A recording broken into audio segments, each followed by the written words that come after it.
Hello, everybody. Drum roll, please. Okay. So let's kind of wait. Yeah, you were the first one here, May May.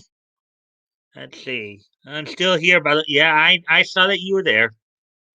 I don't always jump on right away, but hi, May May from Woody, and then I acknowledge I see you and Woody too. Hey, Woody from May May. Hey, Mike. Mm-hmm. Second, yeah, you were second, Woody. Hope everything is good, man. Yeah, everything's all right. Let's see. Then I said hi to Woody. Let's see. We have a drum roll, please. Hey. You're very prompt. Yeah. Um, Usually I try to remember to, basically sign on, or at least go live here like 5 seconds before it's 7, because it takes a second to like go over to the YouTube screen and unpause it. So as always, guys, I do appreciate any and all likes and shares. So if you guys can help out with that, that'd be appreciated. In fact, I should have did that. I should have remembered to do that myself. In fact, let's see now.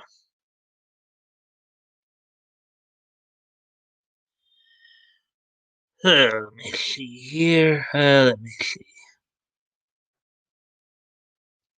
Yeah. Leto's here. Hey, Leto.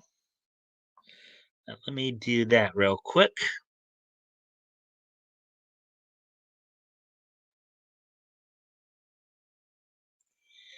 Yeah. Had a visitor earlier a little while ago, so that's why I may be a little kind of off kilter a little bit here, but um, not necessarily a native way, but just if I seem a little distracted, like a little out of it, that's why.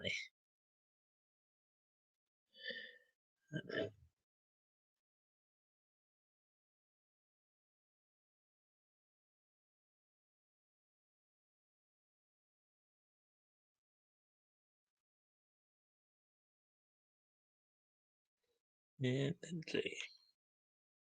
And as I said, as always, guys, if you can help out by liking and sharing the stream, see if we can get some more people in here, that will really help. Let's see.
Okay, so there we go. We got all that taken care of.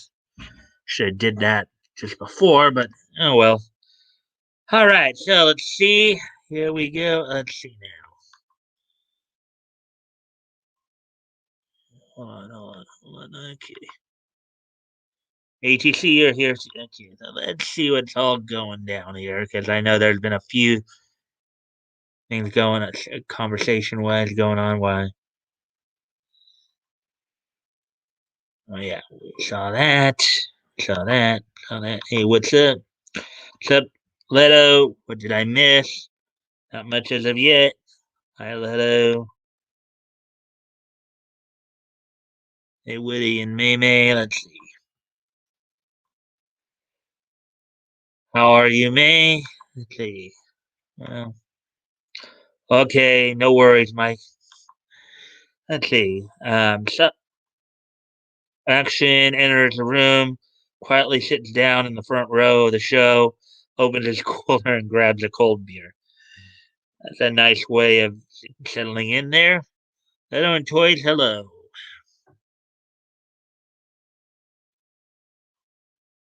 Nothing much, just glad it's a normal stream and not an open mic night. Yeah. Morning, Woody. Cold beer. ATC. Let's see. Laugh out loud. How about Leto's always talking about how much he loves the open mic nights.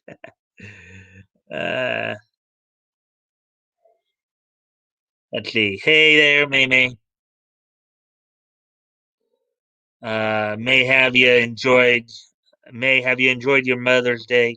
I hope you spent it with family.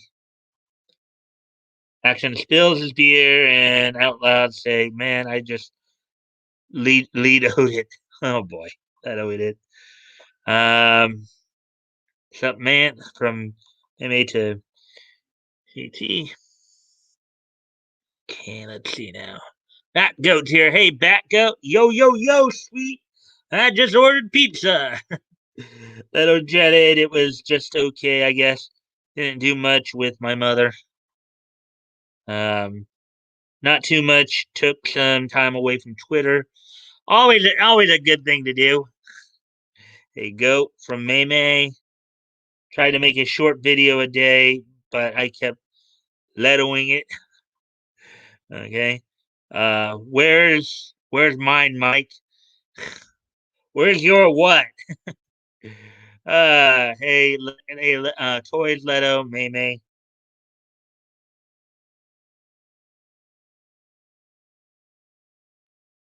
Good. Let's see. Hey, Batgo, it's good to see you.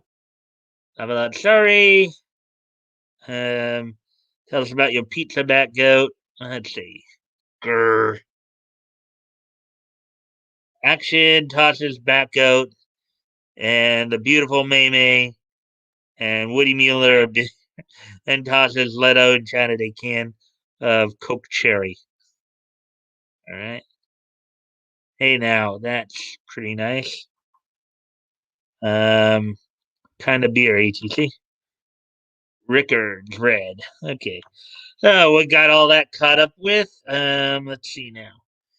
Well, we got 4 people in here, and it's already 8 minutes into this. So, as always, guys, if you can help out by liking and sharing the stream, that would really appreciate that.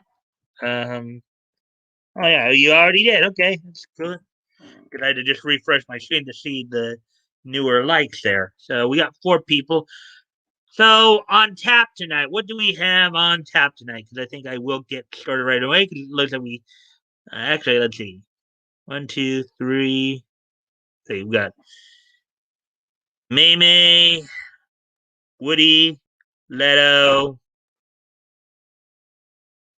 ATC, Backgoat. We actually have 6 people in here, even though the counter is now finally saying 5, but we have 6 people in here now. So we'll get kind of started here. Let's see. So what's on tap tonight? Let's see. Oh, I read Rickards, or Rick for a second because I'm a bit blurry vision. Hopefully, I wake up more. Him? Hmm? Not much. It's Domino's. Laugh out loud. I got free pizza. Okay, you guys are in a bit of a talking mood. I'm not here. My yeah. So what? Okay. So why don't we? So for tonight, we got like 6 stories. Got 2 in the comics, 2 that are purely anime, and then one that kind of crosses over into multiple genres. Among the stories tonight include, let's see, um, so Batman artist Neil Adams puts several pieces of his art up for auction. Um, Also, the WWE's New Day is getting a new comic book series, so that's going on. Also, um, Also, I do know that Netflix made a recent announcement in terms of their newer Sailor Moon series. There's I guess also an announcement in regards to a new Dragon Ball Super movie coming out, and um, a guy by the name I think of Ed Robeson is explains why Hollywood likes to gender swap characters. So, let's see, let's keep typing to make Mike's job harder. Fat Goat wonders where his coke is. Then he spies his cursed white skin and cries, "Oh boy, the new day doesn't need any more things." Well, apparently they are getting something there. So, yeah, he wanted nothing to do with BG's Pizza Order. Laugh out loud. Yeah, can't wait for that super movie. Okay, well, anyways, before I get started, guys, I'll be right back. Gotta just go away from the computer for a moment. I'll be right back, and then when I get back, we'll get right into the articles. So keep talking. I'll be right back.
All right, I'm back.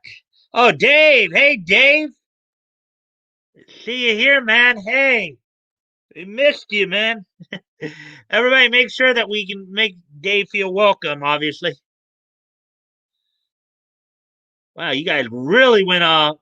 Really went to task here. Let's see. Yeah, I can't wait for the super movie. Let's see. I did a gentleman, and I did say that I need to. Um, Action laughs as Bat Goat sniffles and say, "Damn it." um, these pale faces trying to take our pop sodas. Laugh out loud. Hands Mike a Coke Zero Cherry. I'm actually more well, quite honestly, ATC. I'm more of a Pepsi man myself, but I don't believe my eyes. Hey, look, it's Dave. Dave Marks. Dave, let's see now. Thank you for joining us, my friend.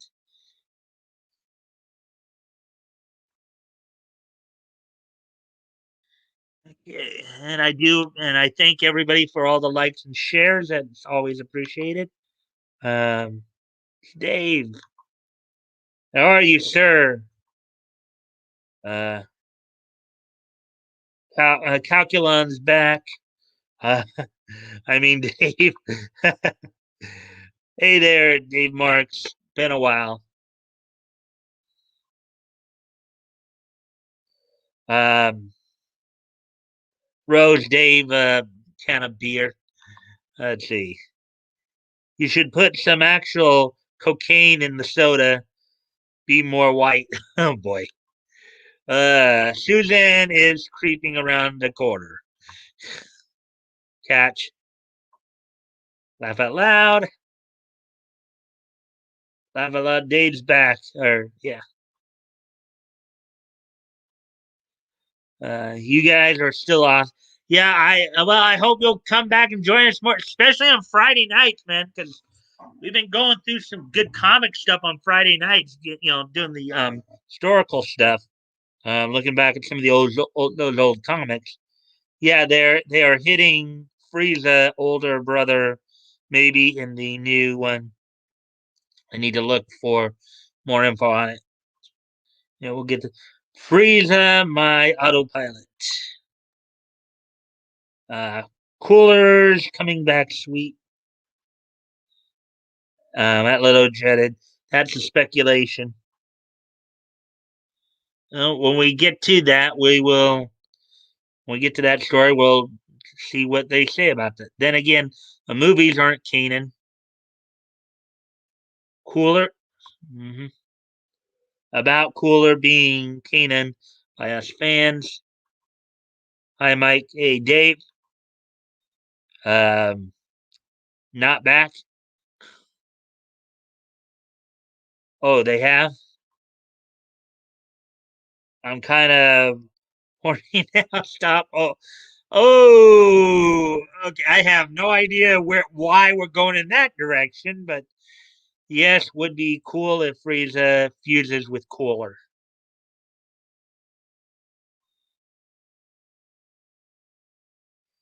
Cooler was never canon in Dragon Ball. Dave been watching my deep fake. Nope. He'll be canon in DBS now. Hopefully, a retcon. Yeah, retroactive continuity. Mike's a Pepsi fan. SMH. Pepsi rules. I like Coke, but I'm not white, so I can drink it with no problem. The action out of nowhere, drop kicked Mike. Pepsi. Let's not get into that again, man. Leto, Action, and May May are the only ones in chat able to drink Coke with no issues. Yeah, but I can drink Pabst and wear the T-shirt unironically.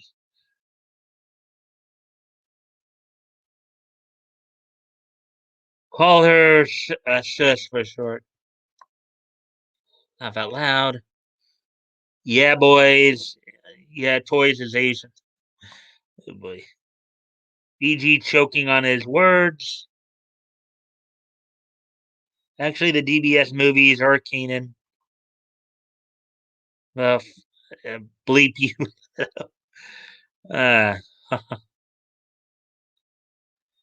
I'm a half Jew. Bleep you unoppressed a-holes. All right, ladies and gentlemen, let's be nice. Let's come on. Let's calm down a little bit. Let's be nice. Know what's scarier than toys deep fakes? Him behind the wheel. Golden cooler, or maybe they just jump straight to the big Getty star.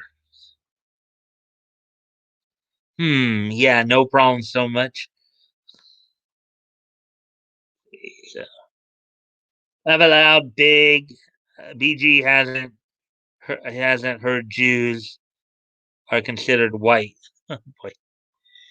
Oh, but come on, guys. Let's calm down a little bit.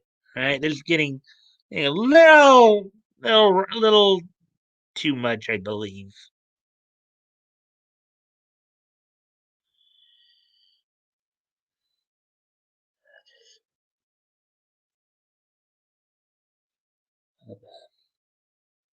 Oh, Leto was in with it.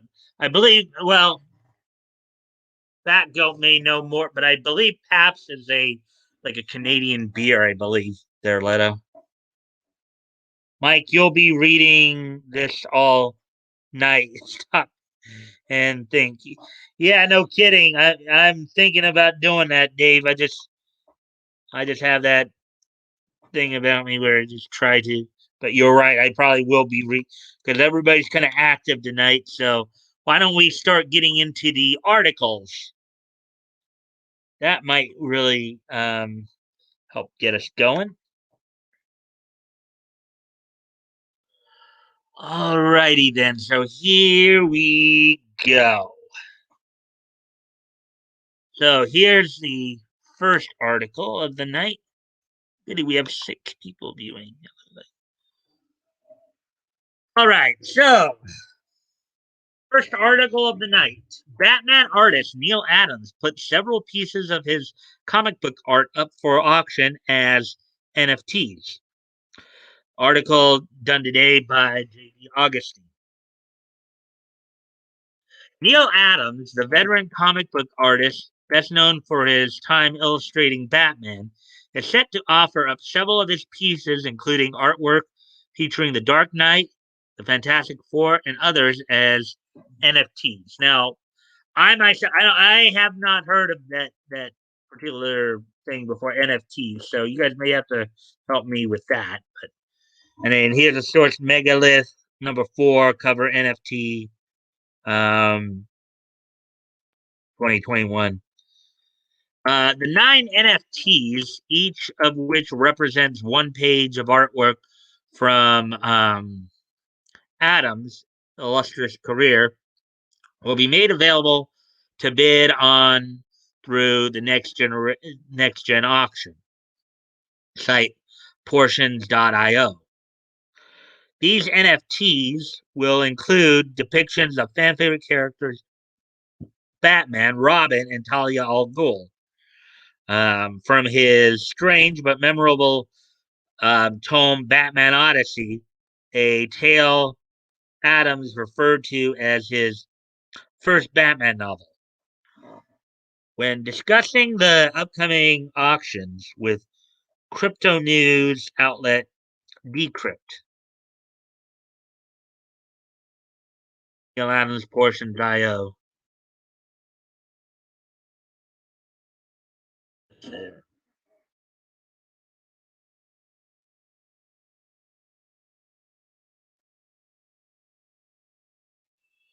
No! Oh,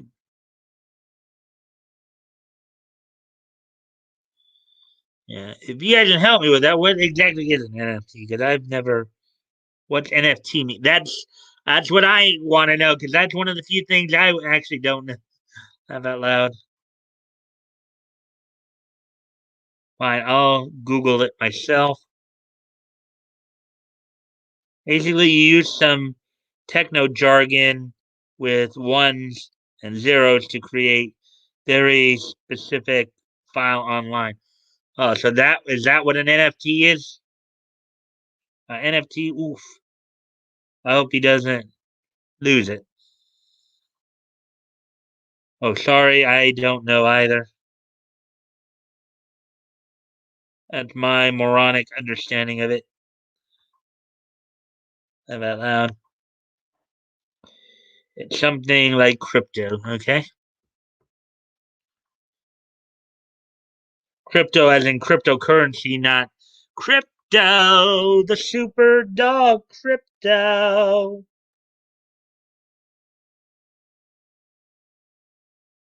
Oh, I think. All right, well, anyways, back to the article here. Three of the NFTs are devoted to as many pages of his Dark Horse series, Blood, which he described as a sci fi adventure story with a truly unique hero. Adams is also auctioning off a version of the cover to Megalith, The Rise of Magic, whose titular hero holds a special place in the artist's heart, not only due to being um, one of his own creations, but also because of the character's existence as a self made superhero. The artist also noted that he would be selling NFTs of two Fantastic Four pages from the new Fantastic Four series, Antithesis, published by Marvel Comics this year. Here's more of the examples of the artwork.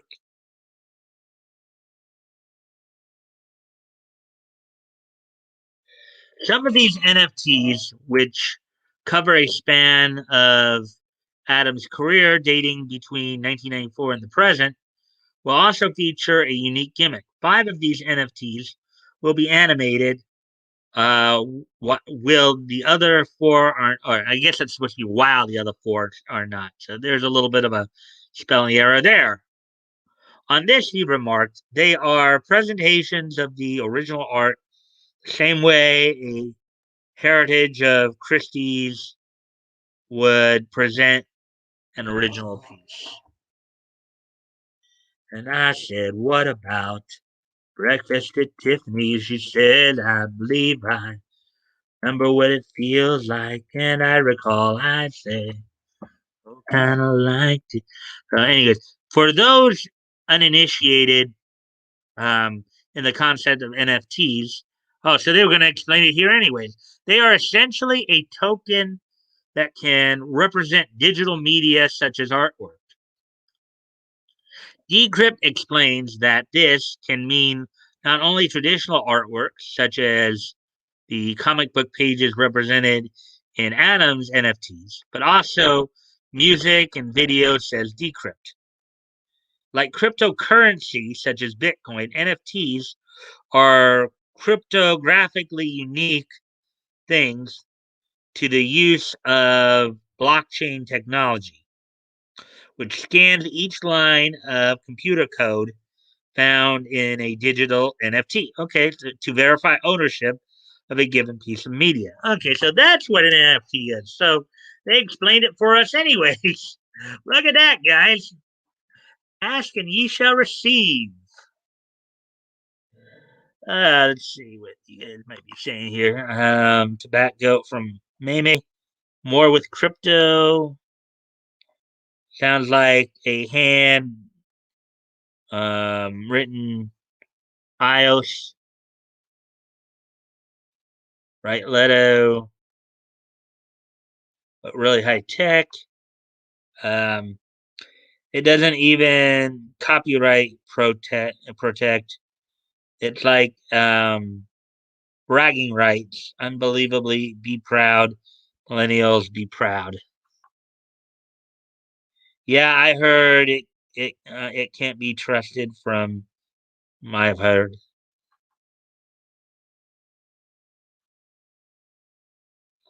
Really high tech. Got it. Um,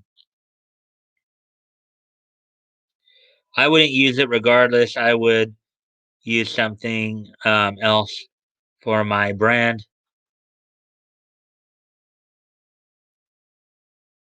Uh, Still didn't actually get it. Hmm. The Disaster Girl meme sold for half a mil. That's good stuff right there. And I can still take a screenshot. All right. Am I allowed, right? Okay, so here we go. So, as such, NFTs are unique with many either existing as one of a kind or in limited supply. The scarcity makes a given NFT valuable if you are a collector. It says Regolith Rise of Magic, number 4, Lio.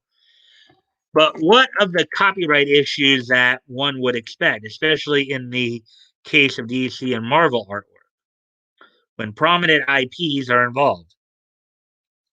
After all, earlier this year, DC informed their freelancers that the offering for sale of any digital images featuring DC's intellectual property with or without NFTs, whether rendered for DC's publications or rendered outside the scope of one's contractual engagement with DC, is not permitted. However, Adams told Decrypt that he isn't too worried, stating, "We are not aware of any decision from DC or other publishers to monopolize the market of NFTs. Comic publishers can put out editions in an NFT format because they own the copyrights to reproduce the artwork." He continued, "What I am selling as an NFT is the original artwork. Two different things. The original art is owned by the artist who creates the page and the characters. The reproductions are owned by the publishers. Because the publishers purchase the rights to copy, they do not purchase the original art." Hmm. So basically, Neo can get away with it because it's his work, basically. The only thing that DC has the rights to are the reproductions, the copies, as it were. So that's what I think is going. That's what I think is saying there. Wait, Dave, thanks for the token the other day. May the good days. That May get on minds.com. Dave's an awesome guy, Leto. Where's my pizza? Dave Marks uh, took Mister up. I'm on Minds. You're quite welcome. I guess maybe I'll have to check out Minds too at some point. Yeah, the more you post, the more income you can possibly get. I haven't logged back onto Minds. What, really? On Minds? Plus they are based. Name a username. Anyways, okay. Neil Adams NFT auction started at the end of April, and in case you want to get in on the action, the auction, I get in on the auction is current. Okay, this is. I guess they're saying that the auction is still going on. So, will you be bidding? Let us know your thoughts. Okay, so there we go. So there's the first story. We're through it. I had some grammatical issues there, but anyways, um, yeah. All right, I'll be right back. Gonna step away for a moment. I'll be right back.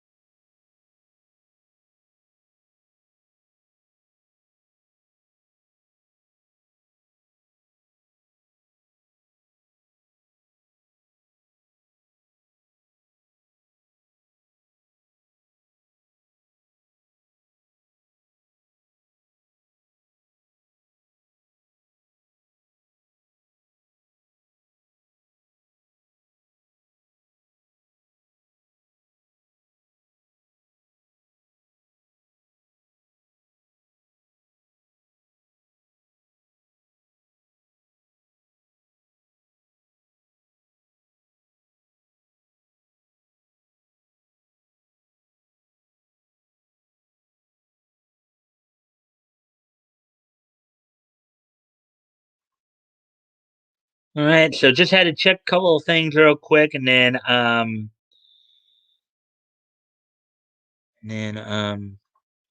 it's funny money, but it's money. Huh. See, Meme, yeah, I got 7 tokens. They're valued at $20. Hmm. At Dave Marks, laugh out loud. I need to look back. It's like Twitter, only not as annoying. Let me go log back on. I enjoy mines and hate Twitter. Hmm. I know a YouTube channel that sells you a whole comic for a $1 plus shipping. Um, May send me your username on mines, and I'll follow you. Really, Dave. Um, NFTs are dumb. Dave Marks. Okay. Yeah. Hold on. Okay. So, anyways, I know I'm dragging my feet a little bit here, but okay. So let's go ahead and move on to the next article.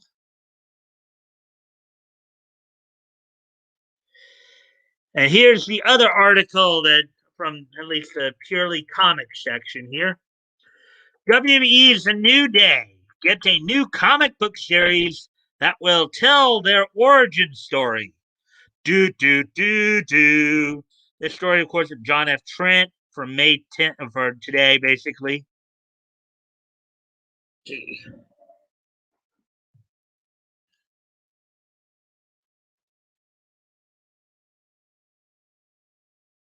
So Dave Mart at the Action Toy Channel. Yeah, give me a sec and I'll find the channel again. Dave, you could booze your broadcast to 1,000 people. Hmm. All right, so here we go with this next story.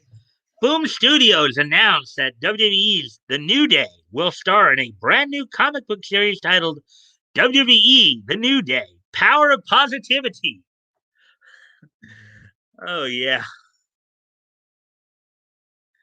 The artwork right there. Kofi Kingston, I think Xavier Woods, and I think Biggie, I believe, I think are the 3 members I recall.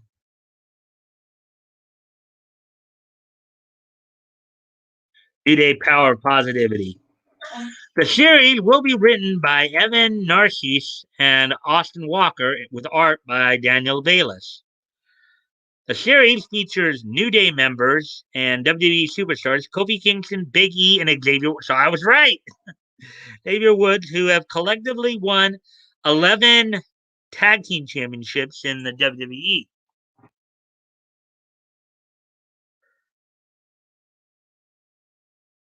Is that just between the 3 of them, or is that including every combination they've ever been involved with? Because, like, I know from what I understand, Kofi also won the WWE Tag Team Championships with CM Punk at one point as well. So, that included in that, or is that just between the 3 of them?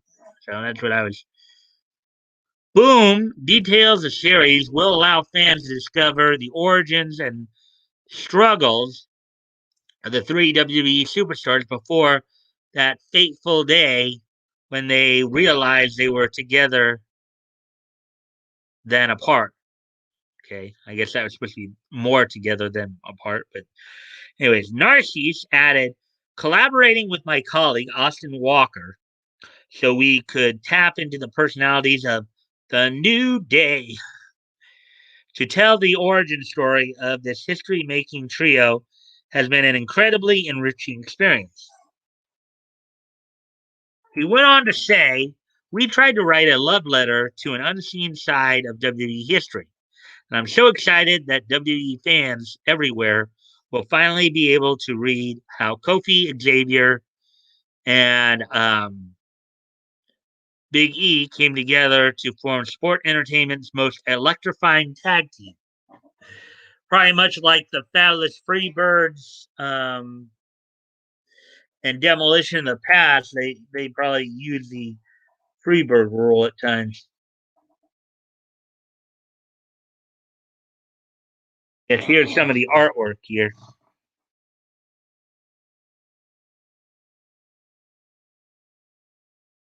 Walker added his own thoughts. When Evan, Narcissus, and I started planning WWE The New Day, The Power of Positivity, we realized right away that it was a perfect fit. Kofi, Big E, and Xavier are as extraordinary as the very best comic book heroes, and their journey from up and coming underdogs to de facto superstars is one of struggle, identity, and perseverance. All of that plus bright and vivid art by Daniel Bayliss. That's a dream match if ever there was one, he added.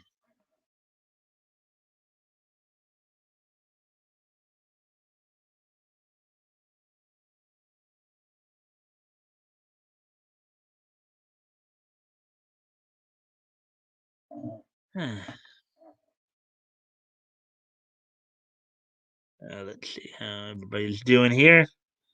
Oh. New Day on special events like to cosplay animes or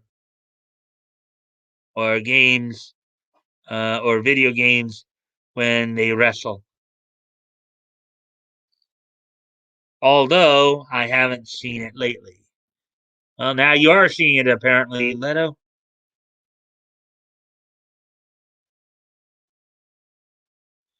The guys, did Google remove mines? Mines. Maybe it's hidden in your region.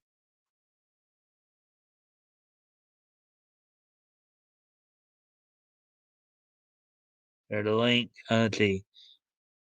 Can't be I signed up on it.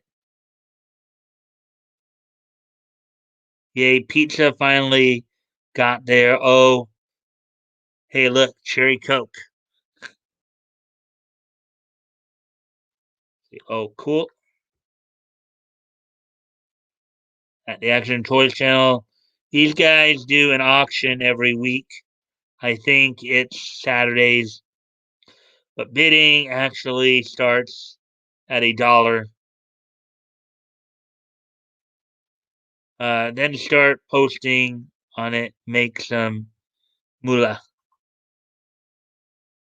I'll check them out, Dave. They're chill. I'll check it out too.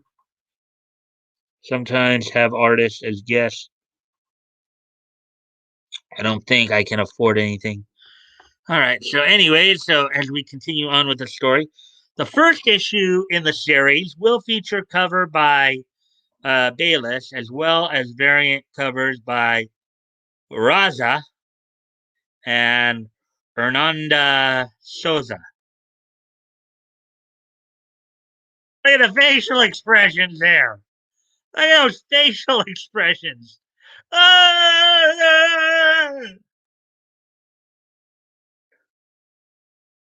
Uh, Series is expected to hit comic book shops in July 2021.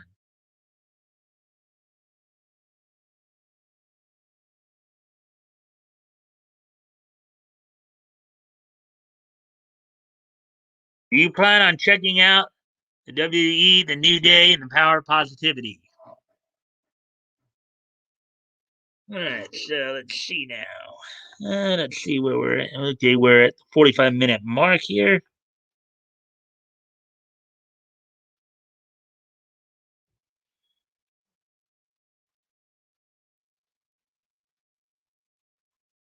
You can go and watch. They don't have that. They don't hate that. Even make a joke or two. Mike, there's some,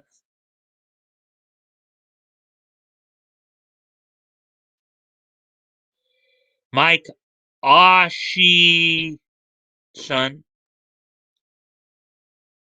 Okay, I have no idea what that means, Dave. I'm not. Oh, auction.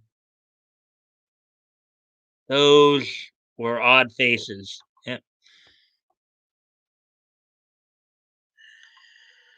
All right. So before we'll come back to this, but first I'm going to go over to here to get to the tsunami because we do have some tsunami news. You know,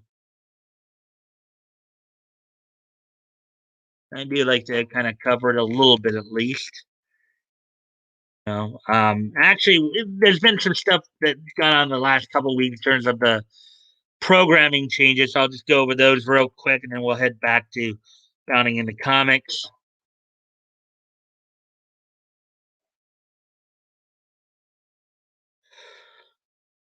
Okay, so hmm, I guess I'll just go ahead and so you guys can see that a little bit.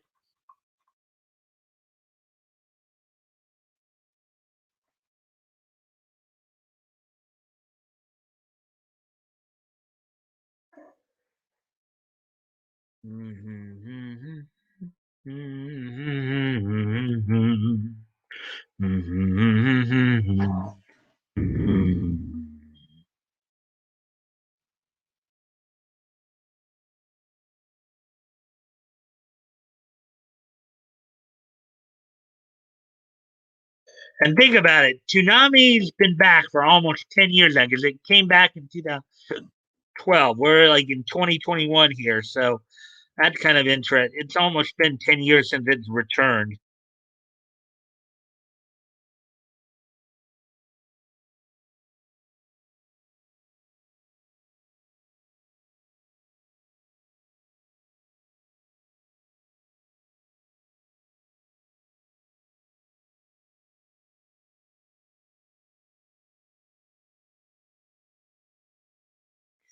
All covered with cheese. I lost my poor meatball when I sneezed.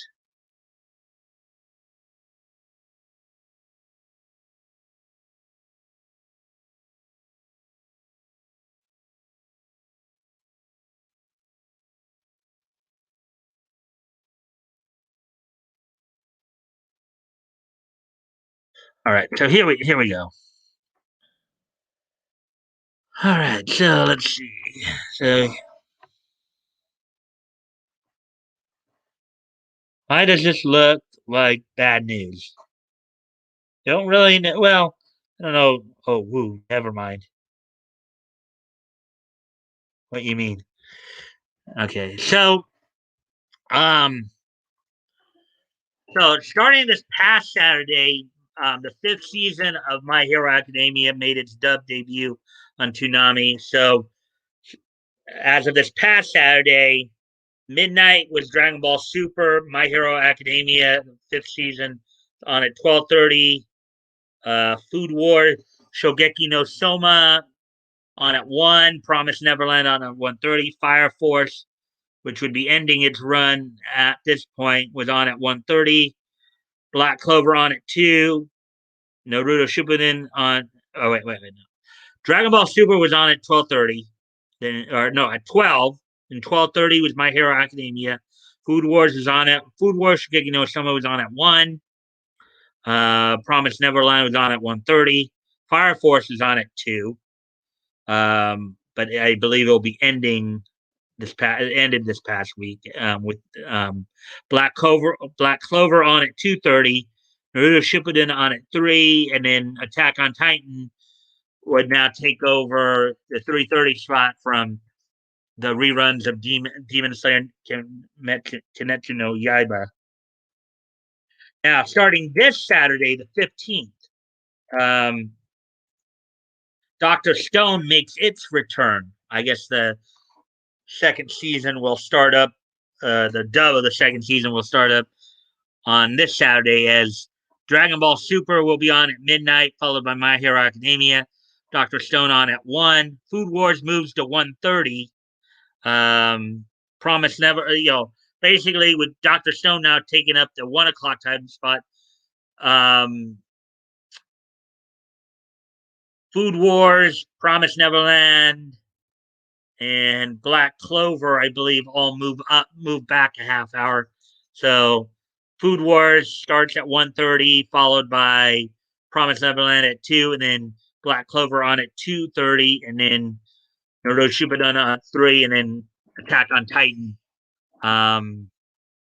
finishing out at 3:30. So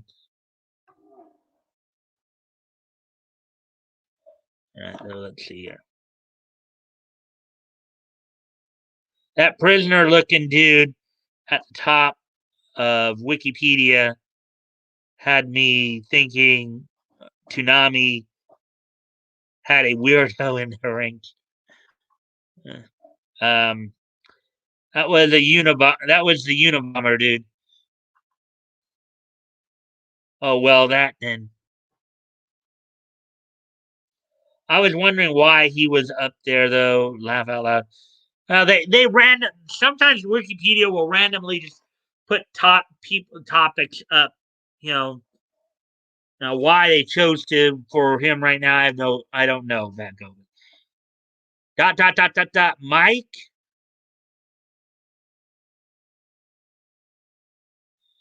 All right. So I don't know why you guys were doing all that stuff, but anyways. So just a quick recap. So starting this weekend, the Toonami lineup is as follows: Dragon Ball Super on at midnight, My Hero Academia on at 12:30. Dr. Stone comes in at 1, and then these shows move back a half hour each. Food Wars, Shokugeki no Soma on at 1:30. Promise Neverland on at 2. Um, Black Clover on at 2:30. And then Naruto Shippuden still stays in there at 3 o'clock. And then the block finishes up at 3:30 with Attack on Titan. So that's all that's going on there. So now we'll go back to bounding into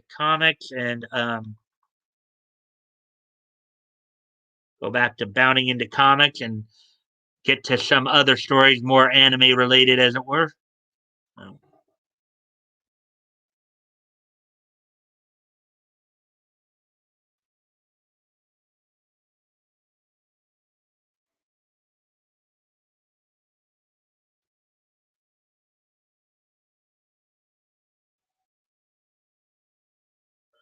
okay, I know there were some other comments that came in just as I was doing that, so let's take a look at it. Sure, Mike. Wink, wink, nudge, nudge, say no more. All right. I have no idea what that's supposed to mean, but uh, we're being dorks as usual, Mike. Quite. I can't take mines. Why does it have a password problem? You know, old Ted had some good points. I didn't say that. How do you come? How do you come up with that, Batcoat? I didn't say that.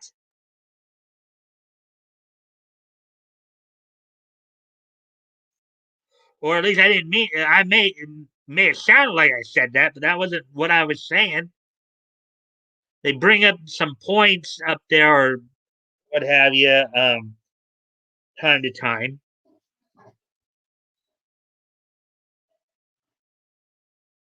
May need to update. That day marked. I don't use the app. Oops. Did I make up a quote?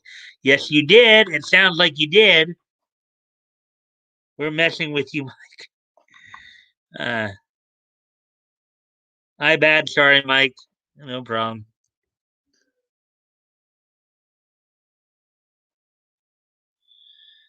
Yeah. All right. So here's the next story here. This one's from Spencer Bakuli, and this was actually from Friday, it looks like. Netflix releases official dub trailer for Pretty Guardian Sailor Moon Eternal, the movie, part one and two. Now, chances are the dub cast is probably going to be the LA cast, meaning Stephanie Shea doing Usagi, um, with Christina V doing Ray and others. So let's take a look at this. With its debut a little under a month away, Netflix has released the official trailer for the dub release of Pretty Guardian Sailor Moon Eternal, the movie part one and part two.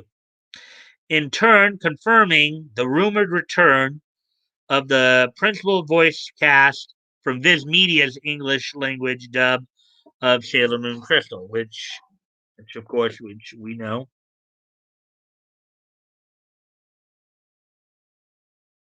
Serving as the official fourth season, quote unquote, of Sailor Moon Crystal, Pretty Guardian Sailor Moon Eternal adapts the entirety of the manga's dream arc, which sees the Sailor Scouts battling to prevent the evil Queen Nehelania and her mysterious Dead Moon Circus from acquiring the silver crystal before she can unleash its power and conquer the galaxy. The two-part film also holds the distinction of being the first Sailor Moon film to be produced since 1995's Sailor Moon Supers, the movie.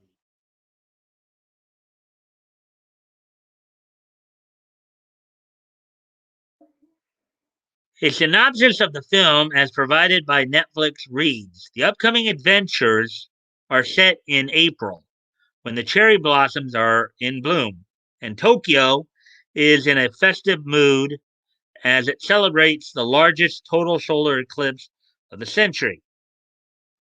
It continues: as the new moon obscures the sun and gradually dims its light, Usagi and Chibiusa encounter Pegasus, who is in search of the chosen maiden who can break the seal of the golden crystal.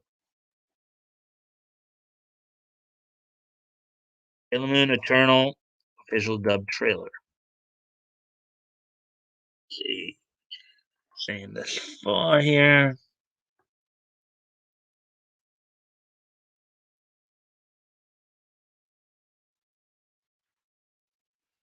I'm sorry, okay, we already saw that. I don't really believe you were researching the Unabomber in an effort to get into his head and emulate his. Okay. Me, on the other hand, we've seen the crazy faced hair. Oh boy. I can't believe the woke haven't decimated this show purely on the outfits. Oh, you mean Sailor Moon? I don't know. Maybe Sailor Moon is too much of a sacred cow for them to even try to touch. Our cherry blossoms started blossoming this week. It's that late. The Sailor Scouts have legs that go all the way to the ground, like all the fudging way. Okay. Oh, continuing on then. The description adds, meanwhile, a mysterious troupe called the Dead Moon Circus appears in town whose nefarious plan is to scatter the nightmare incarnations known as Lemures, seize the legendary silver crystal, rule over the moon and the earth, and eventually dominate the entire universe. Sounds like any kind of megalomaniacal plot, doesn't it? Finally, it concludes Pretty Guardian Sailor Moon was originally created by Naoko Takeuchi, The Eternal movie is directed by Chiaki Kon, The Way of the House Husband, and Nodame Cantabile, Paris edition and finale, with music by Yasuharu Takanashi, Sailor Moon, Pretty Guardian Sailor Moon Crystal, Pretty Guardian Sailor Moon Crystal Season 3, with Kazuko Tadano, Pretty Guardian Sailor Moon, Yu-Gi-Oh! 7's, responsible for character design, and Toei Animation and Studio Dean for animation production.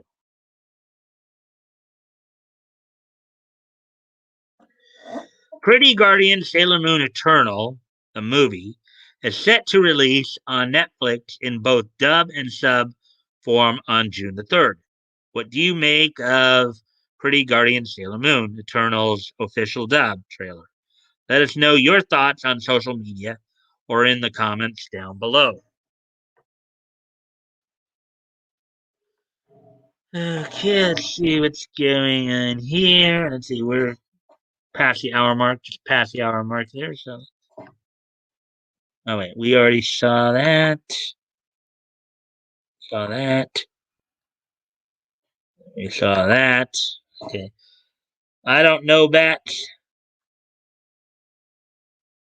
Mike, if you still have that wiki page open, you may want to look up Lemures on it. Well, I don't have it open at the moment, but I could probably open up on a separate page here. Separate envelope.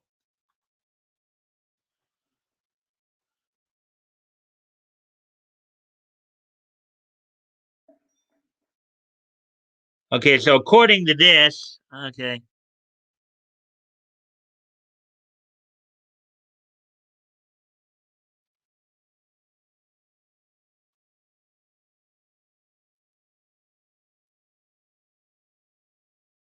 Wait. Weird stuff. All right.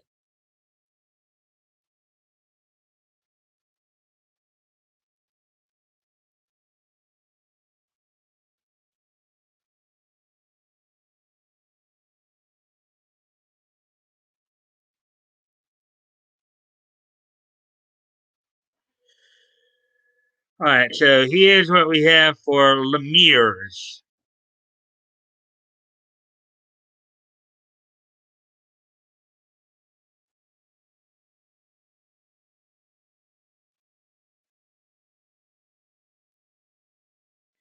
I'm getting into the deep lore.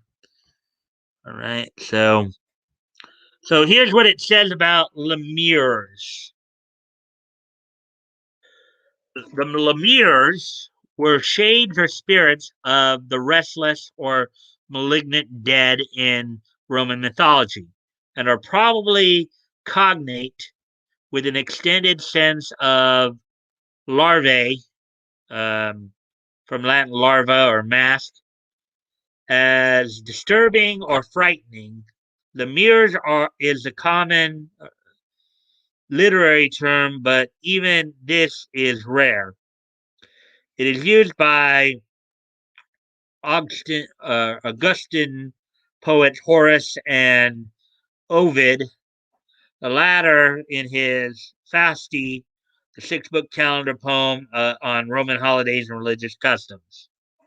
All right, so basically, I guess what they're saying is Lemures are spirits, shades are spirits.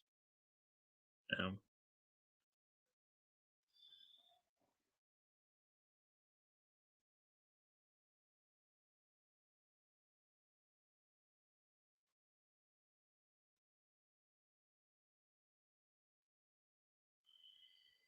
all right, so anyways,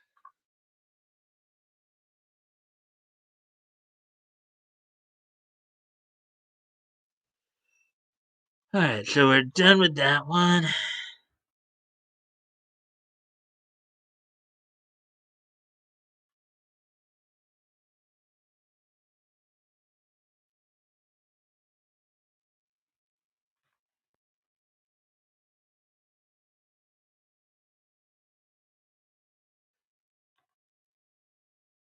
All right, so let's see.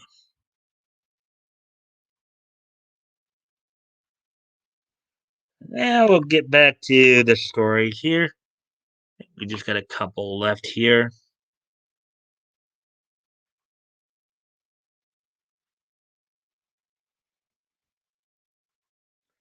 There we go. Okay, so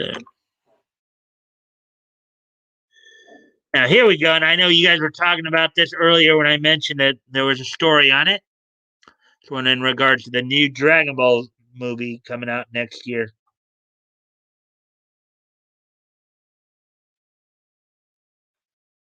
Yeah, we already a few times already.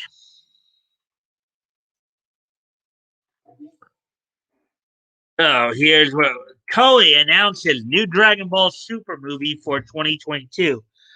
Done yesterday by Spencer, published yesterday by Spencer Bakuli. So Toei has officially announced that a new Dragon Ball Super movie will make its way to theaters in 2022. And here's, I guess, some artwork posted, or from this is from the official Dragon Ball site here. A big announcement: new Dragon Ball Super movie is planned for 2022, and then you see the Dragon Ball Super mark headlines right there. Announced in celebration of Japan's annual Goku Day, an honorary holiday observed which falls on May 9th, which was yesterday, in a play on how the numbers 5 and 9 can be pronounced as go and ku in Japanese. The upcoming film will be the second film based on Dragon Ball Super Saga, following 2019's Dragon Ball Super Broly. In a press release, Toei explained that planning for the new film project was kicked off in 2018 before the release of Dragon Ball Super Broly, with the goal of telling a large scale story that would build on the enthusiastic response for the previous theatrical series and the current global fervor for Broly. Well, Super Broly right there. Studio also revealed that in brackets here, series creator Akira Toriyama himself has picked up his pen to deliver a fascinating story that fans desire. From the magnificent story composition to character design to the lines of the script, Toriyama has worked passionately with the greatest attention to detail and the highest quality standards, creating a Dragon Ball movie unlike any other in its history, and one that will surely be a blockbuster, fans said Toei. Dragon Ball Super Broly. Let's see.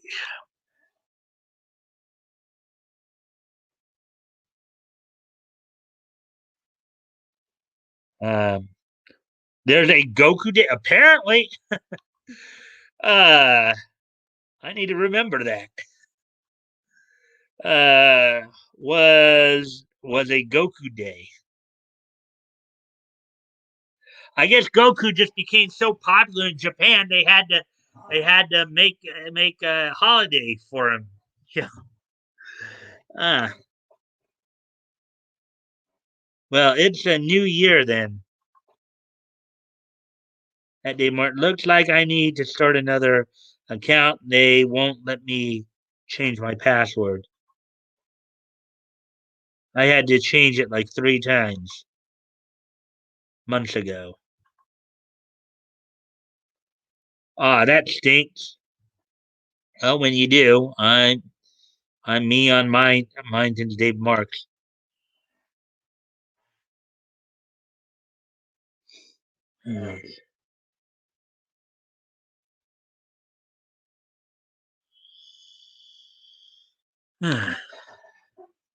As part of the film's announcement, Toriyama also wrote a special message to Dragon Ball fans, sharing his excitement for the new project.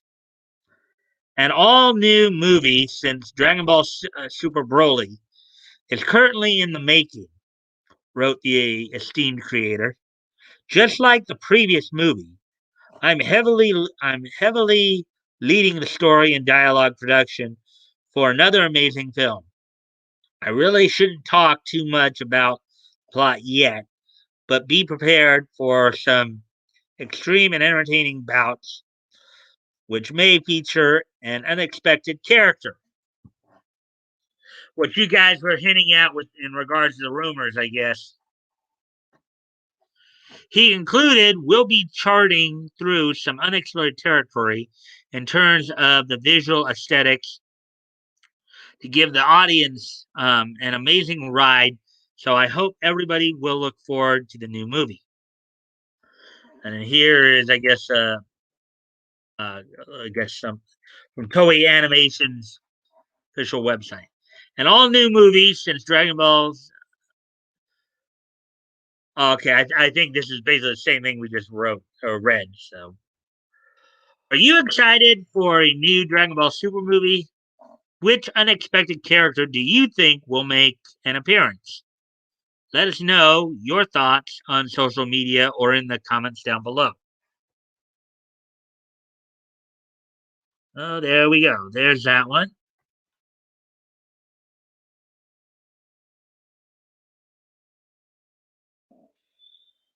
Let's see now.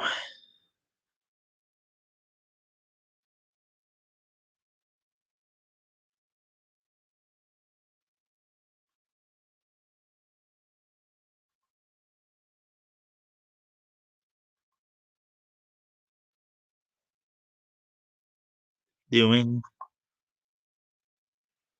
the couch is calling. I'll be listening though. All right, back up.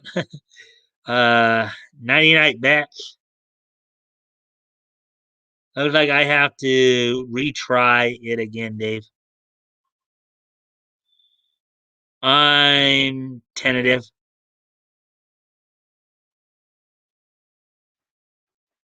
Make it Garlic Jr. Not Pila. He was in Super. All right. Well, I'll be right back, guys. I'm gonna step away from the computer for a couple minutes. I'll be right back.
All right, I'm back now. So let's see. Let's see if there's anything.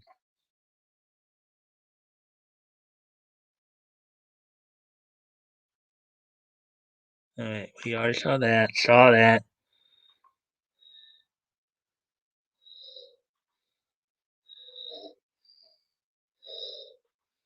Let's see.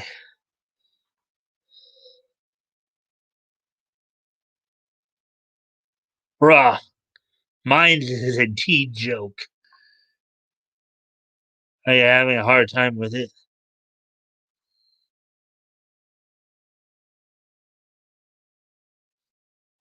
Once there was a stock that set the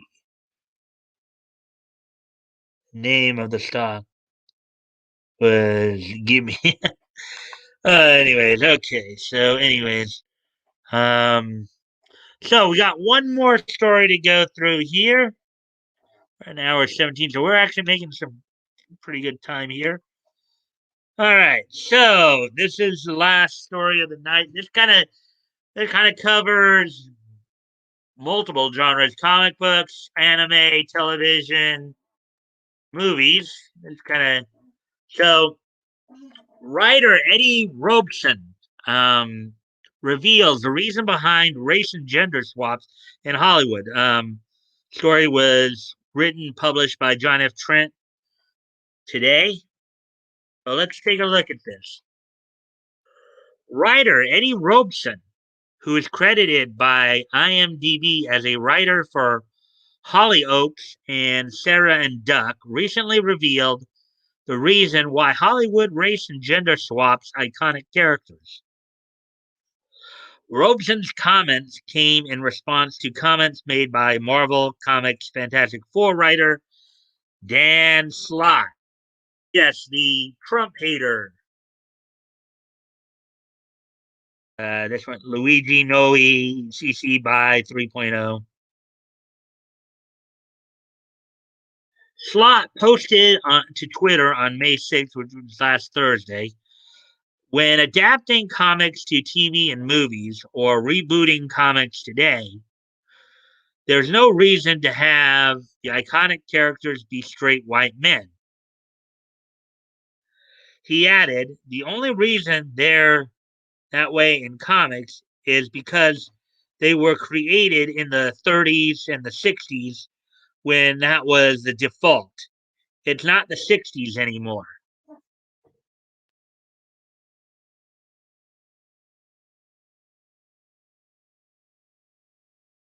Basically, makes he does make a point there, but the old ways still do are good. Mike, Mike, you got any time to talk after stream? Um, I could. Is there that day marks? Yeah, I'm trying to be.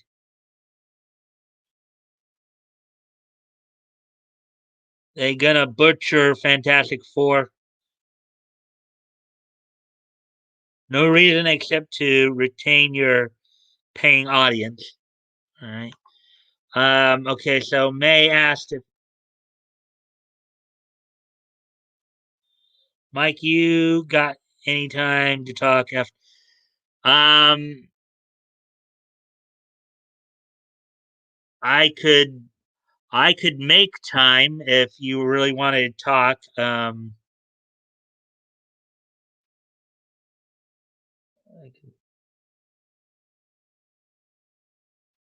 Okay, I was just asking Mike. Nothing serious. We're just asking. All right. Um, like when towards the end, May, I'll probably send you the StreamYard link here via private chat, and then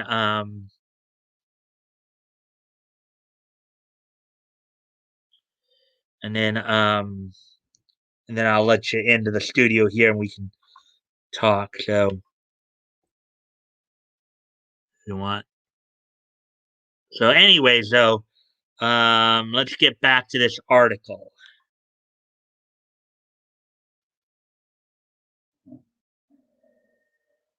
Slot would eventually clarify his tweet on May 7th, writing, "There is that nothing in the statement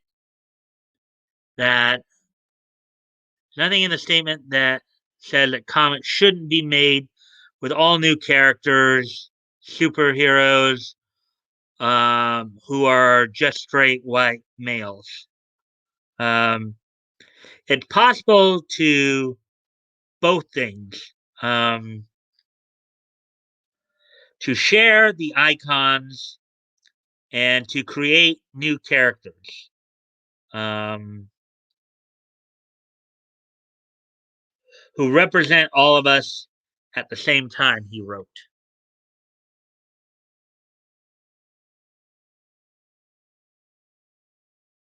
All right.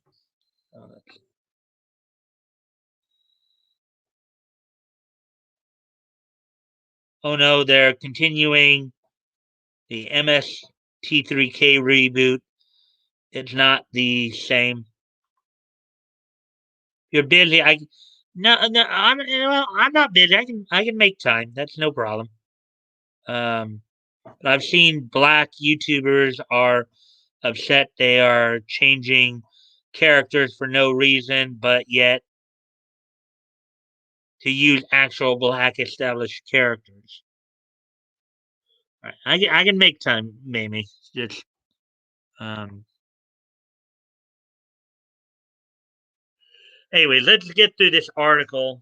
So in response to the initial tweet, Robeson tweeted, "And you always get people saying, why not create new characters who aren't straight white men? Missing the point that characters like that are being created all the time. But it's hard for them to compete with famous, iconic characters with decades of history behind them."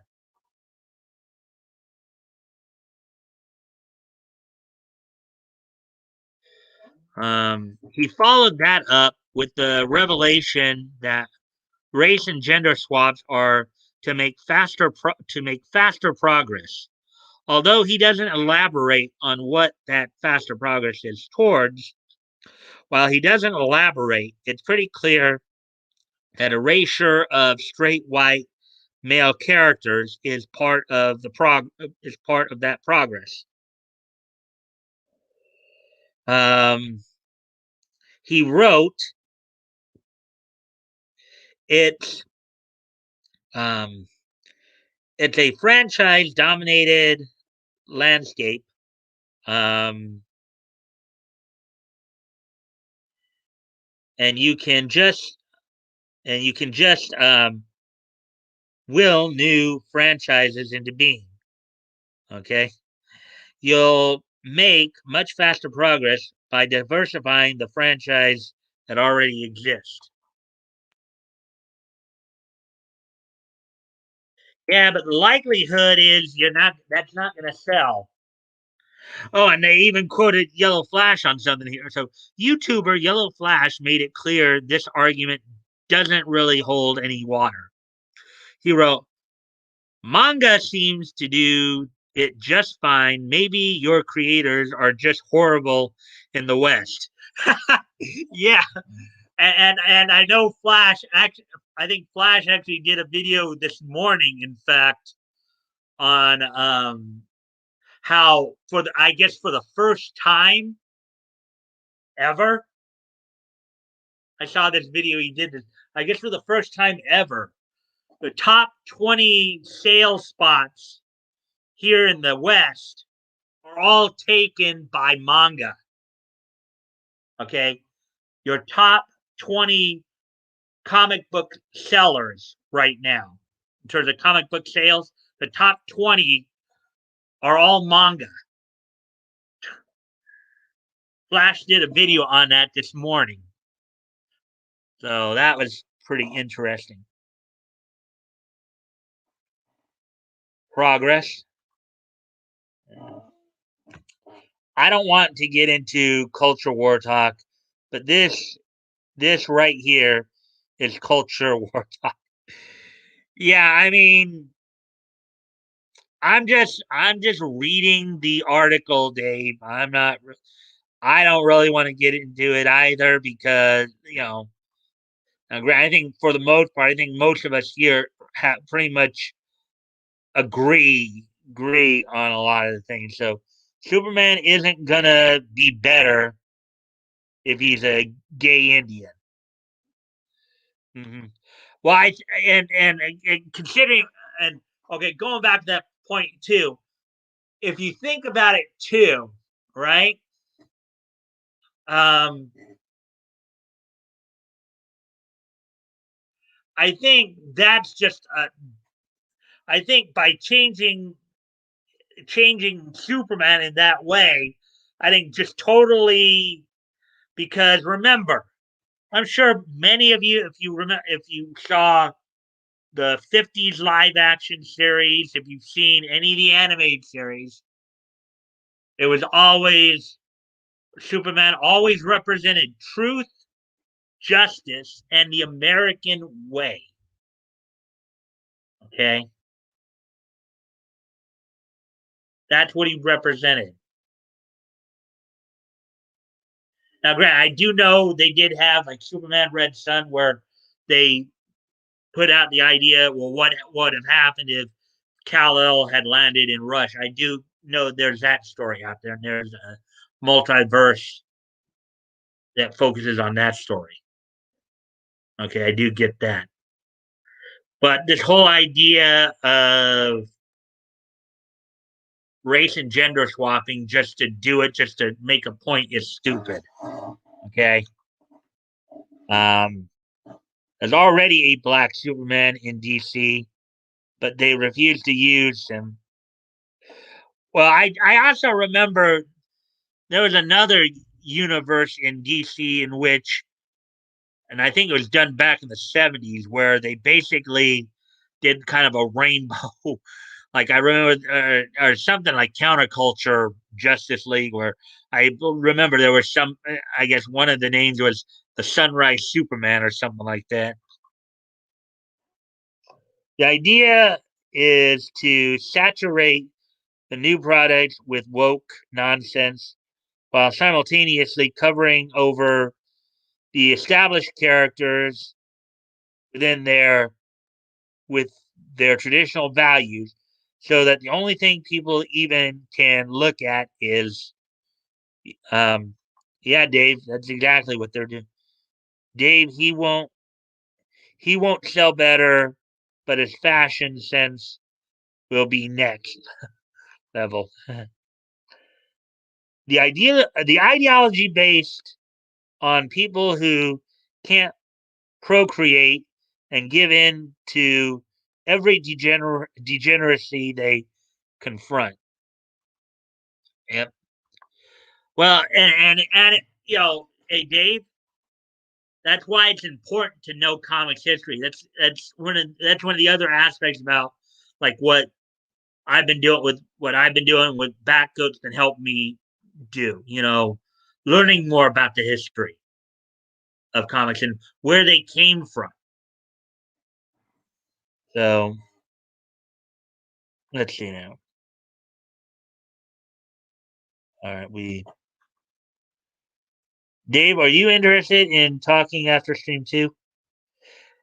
Dave probably won't come on the stream. He's not. Dare I say it's a Marxist attack strategy to decimate a nation's morale? Maybe I really should get sleep soon. Work at 7:30 a.m. Anyways, let me kind of try to get this finished here. And manga is doing a lot better than Marvel Comics and DC Comics. The latest NPD book scan numbers from April and this is what I was telling you about. And I know Flash did a video, as I said, Flash did a video on this very thing they're talking about right now. Revealed that the top 20 graphic novels in the United States are dominated by Japanese manga titles.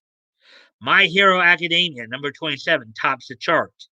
Other manga titles, including Chainsaw Man, Jujutsu Kaisen, Demon Slayer Kimetsu no Yaiba, Attack on Titan, Spy X Family, and Tokyo Ghoul also charted.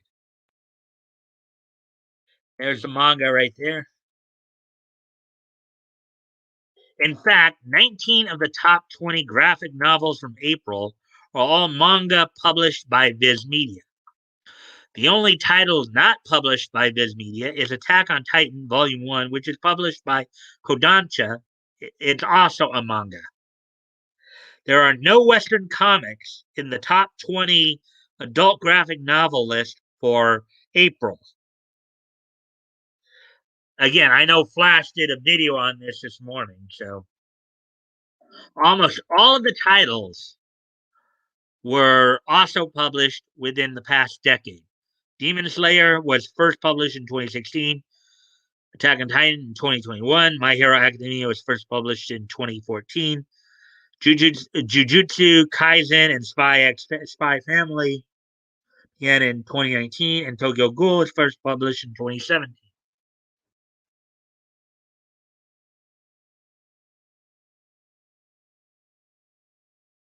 There are also plenty of other newer superhero stories as well that are getting adapted into film and TV. Just recently, Netflix released their adaptation of Mark Miller's Jupiter Legacy. And it's not just superhero stories. Netflix has also adapted Joe Hill and Gabriel Rodriguez's Lock and Key series to a TV series. Rick Remender's Deadly Class got a one season adaptation on sci fi. Other more recent adaptations include Wynonna Earp, The Walking Dead, Chilling Adventures of Sabrina, and Warrior Nun.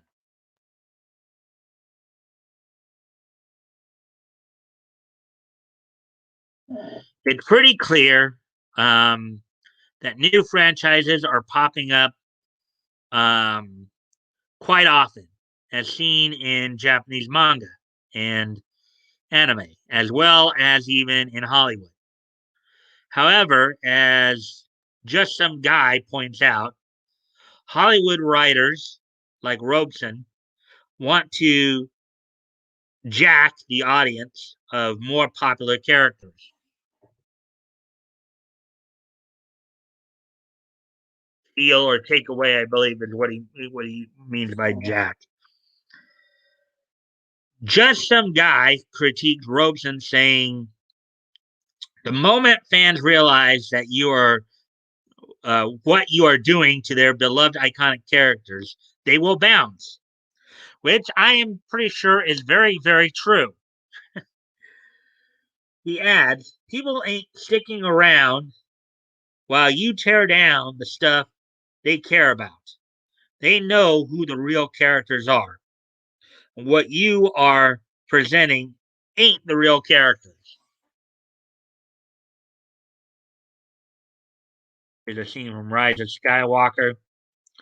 And people are vacating franchises that are being racially or radically transformed by Hollywood activist writers. Star Wars: The Force Awakens grossed 2.065 billion at the global box office, but by Star Wars: The Rise of Skywalker, audiences abandoned the film as it only grossed 1.072 billion.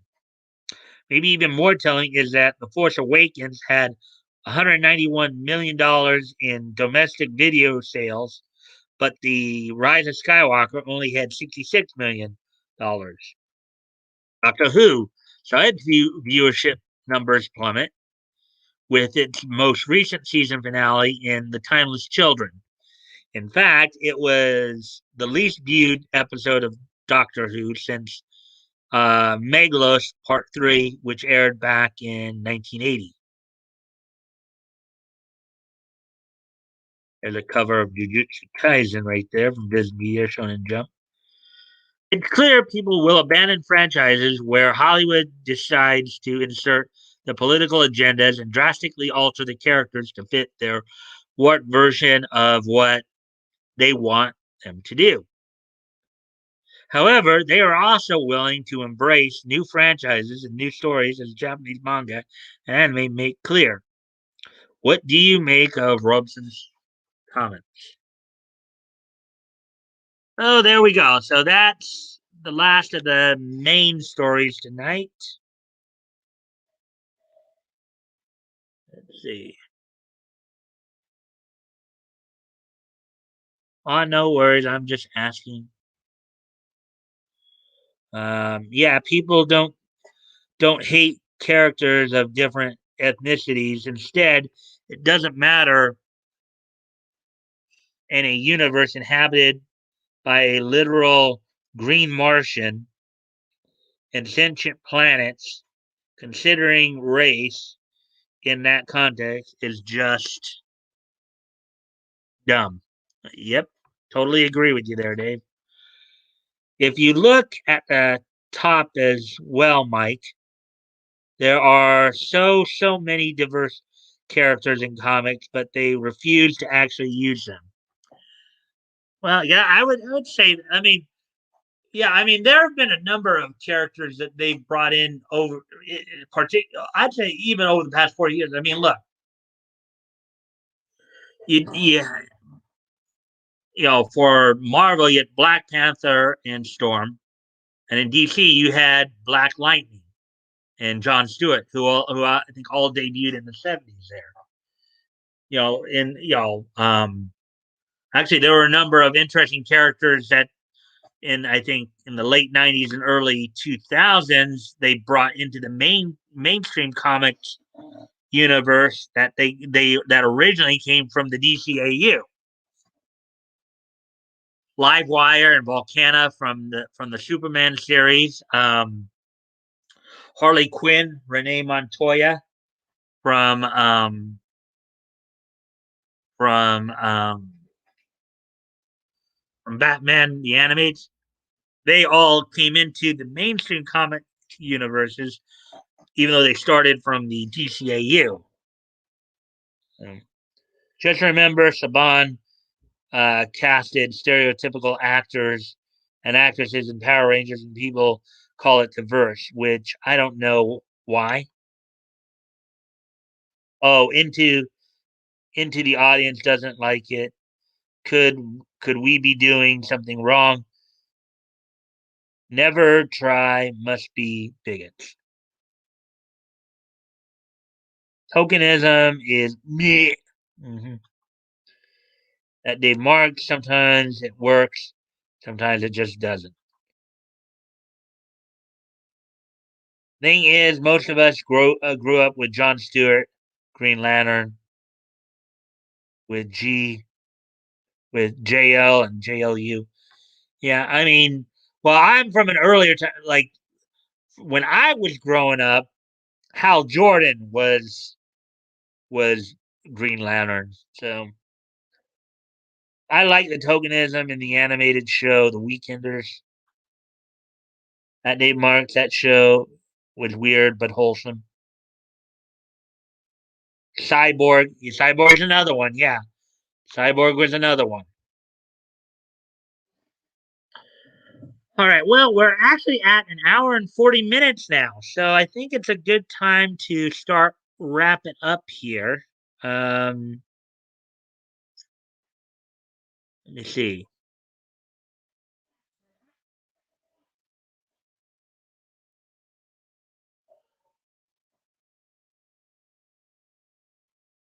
All right. So let me see. Oh wait. Oh wait. Can I actually invite somebody?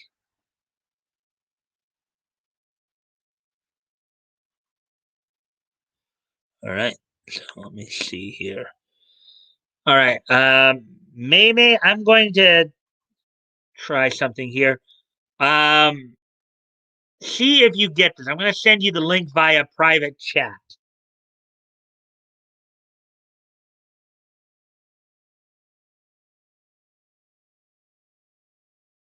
Maymay, did you get the Maymay, did you get the link?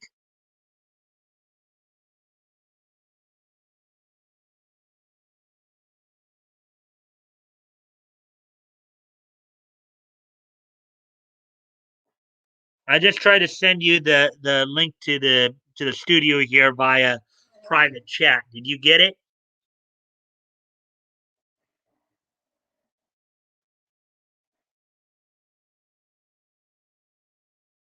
Yeah, on StreamYard itself. No, okay. Then I'm gonna then what I'll do is I'll put the link I'll put the link in the chat here for you. You can just come in.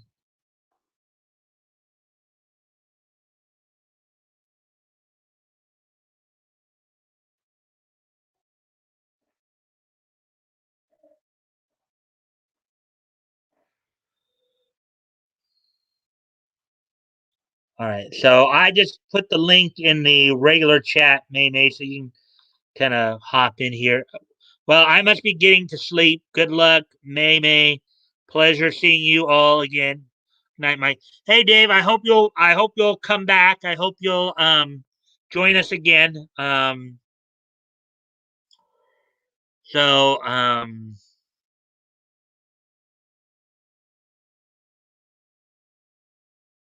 so yeah.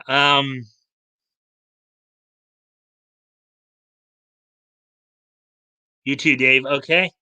Um, let me go log in. All right. I see you, May. Okay. I'll bring you in here. Oh wait. Hey,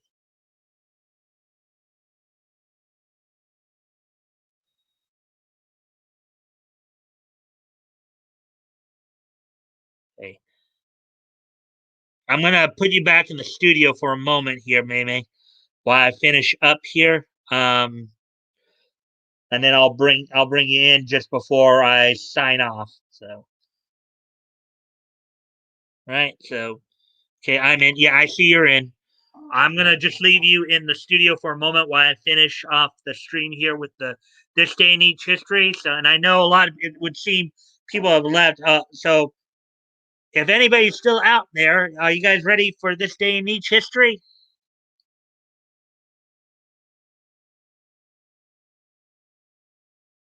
Or 1981 and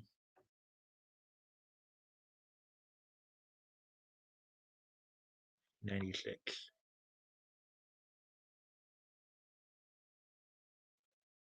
All right, so let's see.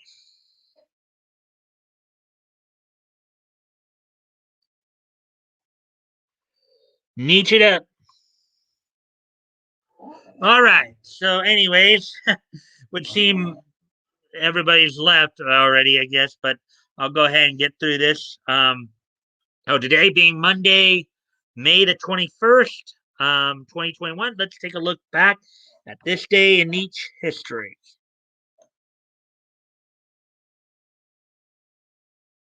So, first off, we head back 40 years ago today on this day in 1981. And I do see there's, I guess, another comment that just went down below them there. Hey, Anon, you just came in a little late. Hey, just got home. How's it going? Well, you almost missed the entire show, my friend. I'm beat going to grab a bite to eat. Listen in, all right? Um, Anon, hey. Okay, so anyways, on this date back in 1981, um, Vern Gagne of the AWA retires after successfully retaining the AWA World Heavyweight Championship against Nick Bockwinkel. Also on this date, back in 1981, Stan Hansen wins New Japan's Madison Square Garden tournament, Tokyo, by beating Hulk Hogan in the final. Now, most of you would know the MSG tournament back then, today, as the G1 Climax. It went through a number of names, including the World League and all that. Why?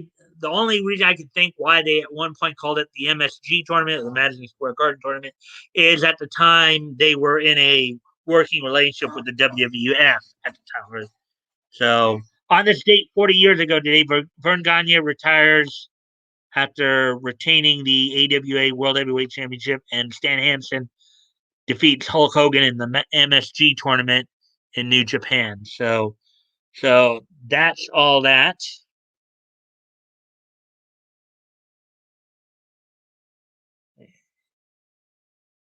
And everyone. Okay, so anyway, so now going on to the next piece of niche history there. Let's see. Let's see. Yeah. Okay, so on this date in 1994, which was, I believe, 27 years ago today, the fifth and final issue of American Freak: A Tale of the Unmen um, went on sale from DC Comics Vertical imprint. On this date in 1994, 27 years ago today, um, the fifth and final issue of American Freak: A Tale of the Unmen went on sale on this date from DC Comics through their Vertigo imprint. So that's that. And then finally,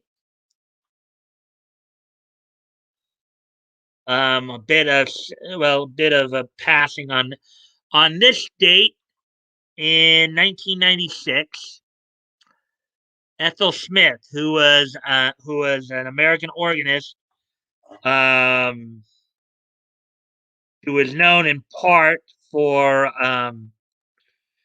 some of the work he would contribute, particularly to the 1948 Disney animated film Melody Time. Um, so on this date, Ethel Smith, American organist, passed away at the age of 93. So that's all that happened on this date in niche history. All right, May, I'm going to bring you in now. Um, so you're in. So, and everybody else, I'm going to sign off now, and I will talk to you all later. See you all tomorrow. Bye.